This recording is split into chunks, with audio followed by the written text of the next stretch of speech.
Hello everybody. In this video we're going to go over the answers for our second exam. Instead of doing it in person, I'll just kind of go over it here. That way, one, you can watch it now, but then you can also watch it again once you have the exam back and once you're studying for the final, so that you can kind of see again all of these explanations to help you study for that final exam. And so I'm just going to go through here. We'll go over the multiple choice, and then I'll discuss the essay question answers as well. So let's just dive right in. So first few questions were about GDP.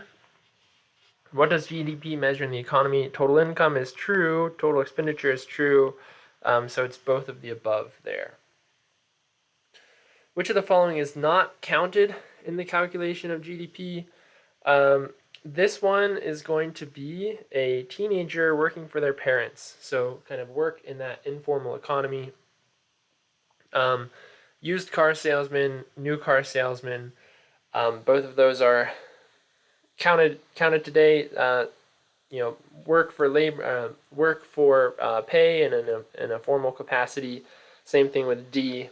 So the answer there is C, which would be counted for the following.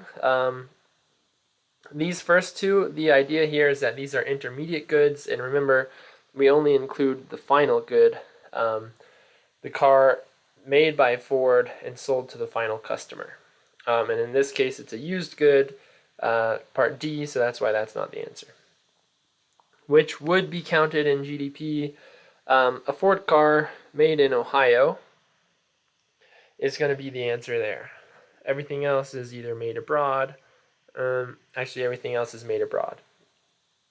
Number 5, what is consumption? It's buying of goods and services by households. To compare GDP across countries, we need to control for the exchange rates. That's C. To compare for GDP across time, we have to control for the inflation rates. That's this idea of real GDP to compare across time, which controls for the changes in the price level or inflation. Okay, a country has a trade deficit if exports are less than imports. In other words, we send out less than we bring in. So there we have a trade deficit, and that is what the United States has, a trade deficit for number 9. Number 10, how would putting import tariffs on foreign goods affect a trade deficit? Assuming that exports don't change, remember that trade deficit is just going to be exports minus imports.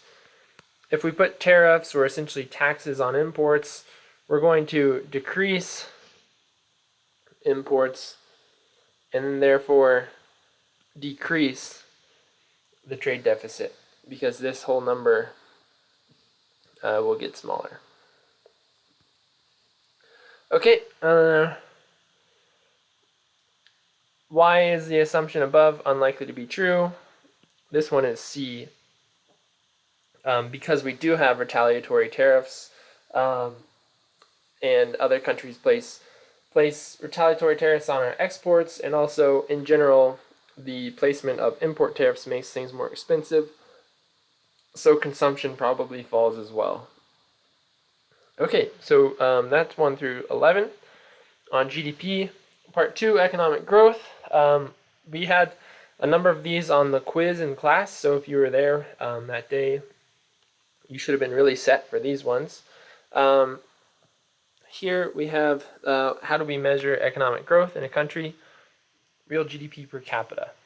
Real, so that we can measure it over time, and per capita to control for the level of the population.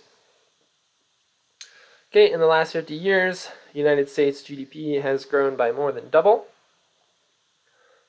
What leads to economic growth? Productivity growth. 14. Okay, during the last 2 centuries, average rate of GDP growth per capita in the leading industrial nations is about 2% a year, give or take. A lot of these are coming from the GDP applications and economic growth chapters. Okay, when society has higher levels of GDP per capita, it's called capital deepening, which we've been seeing throughout the last century. Which of the following factors contribute to positive economic growth? This is going to be an increase in college educated because of education leading to an increase in human capital. And what are the fundamental rights needed to achieve any economic growth at all? That's the rule of law and private property rights. Okay, just a few more on the multiple choice questions. Peter is out of work for the last 6 months, gave up looking, which is the key part, gave up looking and spends his time on the beach. He is considered out of the labor force. Actually, to be even more specific, he is considered a discouraged worker because he gave up looking. Okay, Peter got a job. He's now selling popsicles by the beach. He is in the labor force and he is employed, so 20 is both of the above.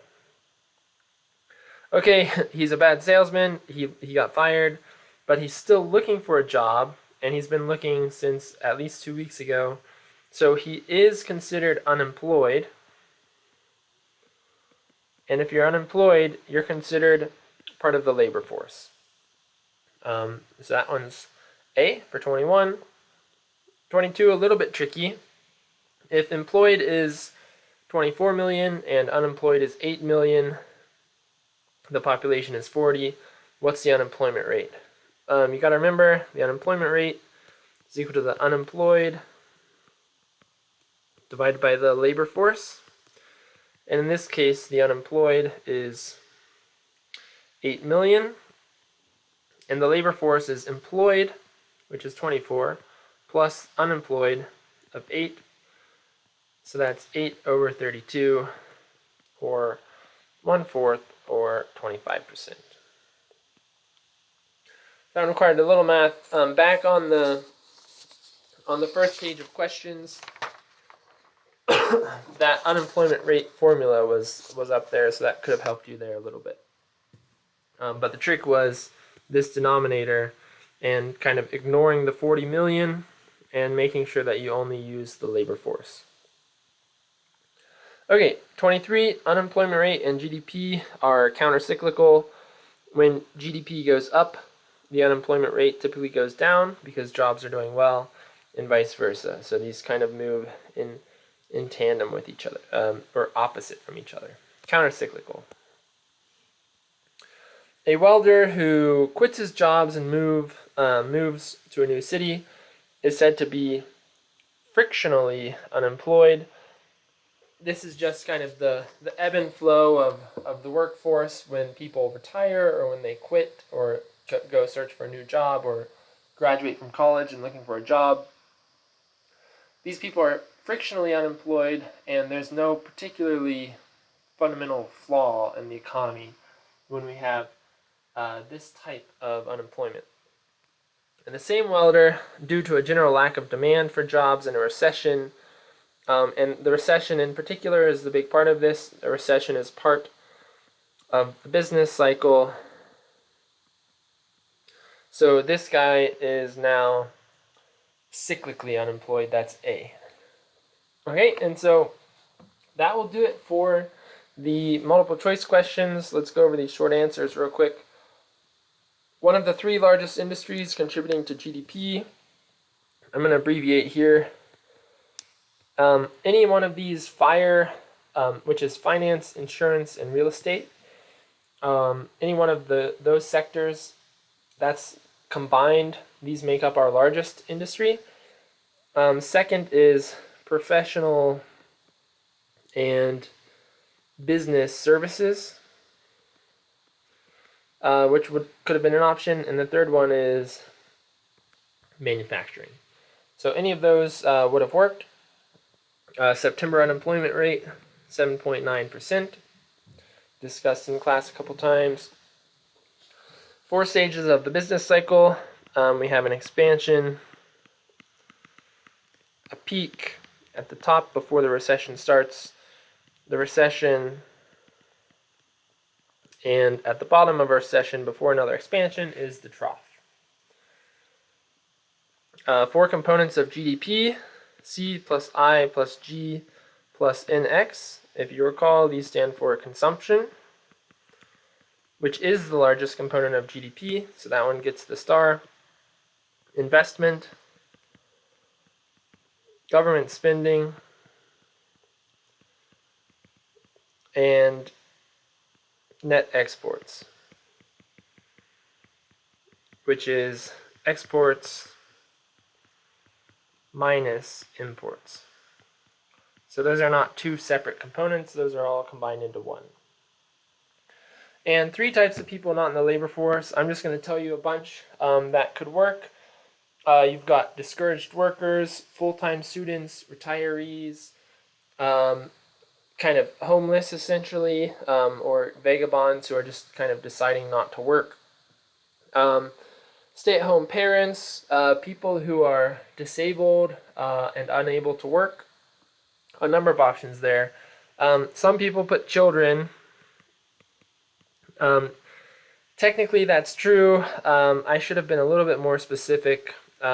Here I'm mostly thinking about the adult population, the people who are 16 years old and above. But because I wasn't specific enough, if people put children, I generally think I mark those correctly. So a number of options for number 30. Okay, and finally, let's talk about these essay questions. First one, what is a discouraged worker? I'll just take them each piece little by little. A discouraged worker is somebody who drops out of the labor force. They give up looking because the market is so bad. If that happens, the unemployment rate goes down. And so that's the problem. When somebody becomes a discouraged worker, they're no longer considered unemployed. Unemployment rate goes down, and it looks like the economy is better, but it's actually worse. And then the 2 other labor market statistics that we talked about, which give us a better idea of labor market health, are the labor force participation rate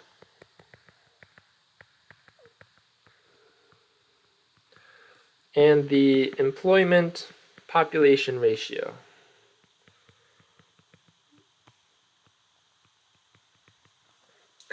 And if we combine all of these together, we get a much better idea of the total labor market health. You could also technically look at what we call underemployed or long-term unemployed. And you could also look at all of these statistics using the prime age population, which is people aged 25 to 54. Okay, number 32. What has been happening in the manufacturing sector over the last several decades relating to jobs and output? Jobs are way down, near all-time lows. Output, however, is at near all-time highs. So what's happening there? It's an increase in productivity due to technological advance and automation. That's the main idea there. Not quite as big a story as it relates to outsourcing and imports. Those play a role, but what we talked about in particular is the drastic increase in productivity in the manufacturing sector, leading to those decreased jobs and increased output. North Korea and South Korea used to be at approximately the same level of GDP. What happened there? Although first, how can we estimate economic activity in places that don't share data with us?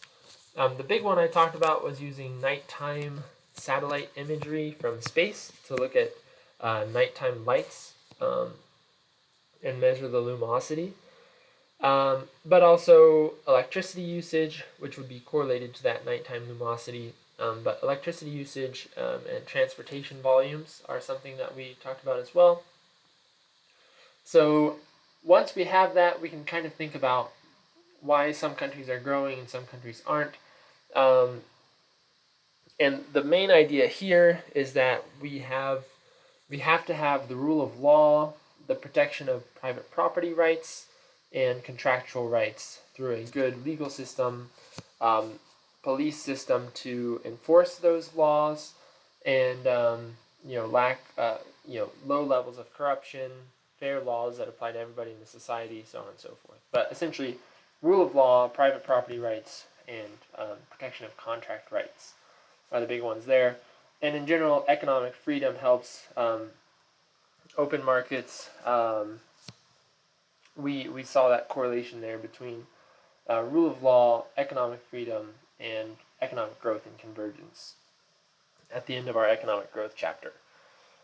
So those are some of the main points there on number 33.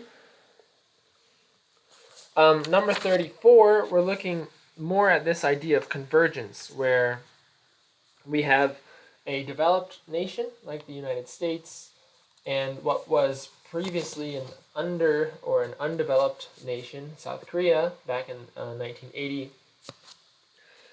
Since that time, South Korea grew at about 6% a year, whereas the United States only grew about 2.5% per year.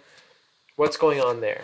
So first of all, the first question, that phenomenon is called economic convergence, and list at least one reason why it happens. I'll talk about two. We talked in class about the diminishing marginal returns, and so as you add more and more inputs into a production process, and here we could think about things like labor, the workforce essentially, or capital, which is machines and equipment and stuff like that. You add more inputs in the production process, and it increases output, but at a diminishing rate. So you can go back and check out those notes for some more details on that. But the big one is the ability to innovate and use new technologies. So the countries at the top and kind of at the forefront of technological advances, for them to have new technologies, they have to completely innovate, do new research and development, and be pioneers.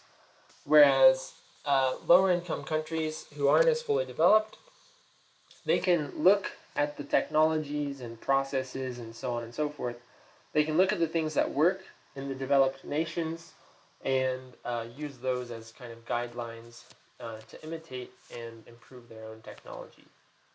So they don't have to, they do still, but they don't have to completely innovate something new from scratch, because there's a lot of technology that they can still adopt that already exists. Okay, so that's economic convergence.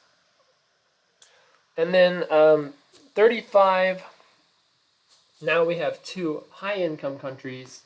Why would two high-income countries grow at different rates from each other? And ultimately, that comes down to productivity. So productivity growth leads to economic growth.